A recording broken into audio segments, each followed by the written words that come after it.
ബംഗ്ലാദേശിൽ കലാപം അതിൻ്റെ എല്ലാ സീമകളിൽ ലംഘിച്ച് മുൻപോട്ട് പോവുകയാണ്. ഭരണമാറ്റത്തിന് വേണ്ടിയിട്ടാണ് സമരം ചെയ്തത്. അതിൻ്റെ പ്രകാരം അവിടുത്തെ പ്രധാനമന്ത്രിയായ ഷെയ്ഖ് ഹസീന നാടുവിടുകയും ചെയ്തു. അതിനുശേഷവും കലാപം തുടരുന്നു. സൈനിക മേധാവികൾ പലവട്ടം കലാപം നിർത്തുവാനും ആഹ്വാനം നൽകിയിട്ടും കലാപം അവസാനിക്കുന്നില്ല. അത് കൂടുതൽ ഇടങ്ങളിലേക്ക് വ്യാപിക്കുന്നൊരു കാഴ്ചയാണ്. ഈ സാഹചര്യത്തിൽ അവിടുത്തെ 8% വരുന്ന ന്യൂനപക്ഷങ്ങൾ, ആ ന്യൂനപക്ഷങ്ങൾക്ക് നേരെ വ്യാപകമായ ആക്രമണം, അവരുടെ ക്ഷേത്രങ്ങൾ തകർക്കുക, വിഗ്രഹങ്ങൾ തകർക്കുക, ഹിന്ദു നേതാക്കളെ കൊല്ലുക തുടങ്ങിയ കാര്യങ്ങളിലേക്ക് അത് നീങ്ങിയിരിക്കുന്നു. പല ഹിന്ദുക്കളും പലായനം പോലും ചെയ്യാൻ കഴിയാത്തൊരു സാഹചര്യത്തിൽ കഴിയുന്ന ഒരു അവസ്ഥയാണ് ഇപ്പോൾ ബംഗ്ലാദേശിൽ. 4-ലധികം ക്ഷേത്രങ്ങളാണ് തകർത്തിരിക്കുന്നത്.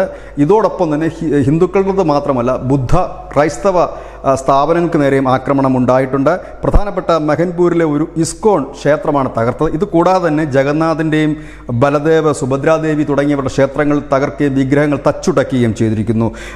അതുപോലെ തന്നെ ഹരദൻ റോയി എന്ന് പറയുന്ന ഹിന്ദു സംഘടനാ നേതാവിനെ അതിക്രൂരമായി കൊല്ലുകയും ചെയ്തിരിക്കുന്നു. ഏതായാലും ഇതിൽ ഇന്ത്യ ഇടപെടണം, നരേന്ദ്രമോദി ഇടപെടണമെന്ന് ആവശ്യപ്പെട്ടിരിക്കുന്നു. BJP ഇത് ആദ്യമായിട്ടാണ്. കാരണം ഇതിനു മുൻപും ഈ ബംഗ്ലാദേശിൽ ഹൈന്ദവർക്ക് നേരെ വലിയ രീതിയിലുള്ള കലാപങ്ങളും ഒപ്പം തന്നെ കൊലയും ഒക്കെ നടന്നിട്ടുണ്ടെങ്കിൽ പോലും ഇപ്പോൾ BJP പരസ്യമായി തന്നെ രംഗത്തെത്തിയിരിക്കുന്നു. പശ്ചിമ ബംഗാൾ ഘടകം പറഞ്ഞിരിക്കുന്നു, പ്രധാനമന്ത്രി എത്രയും പെട്ടെന്ന് ഇതിൽ ഇടപെട്ടേ മതിയാകൂ, കാരണം ഇവർക്ക് സംരക്ഷണം ഒരുക്കിയേ മതിയാകൂ എന്ന്. News desk news India Malayalam.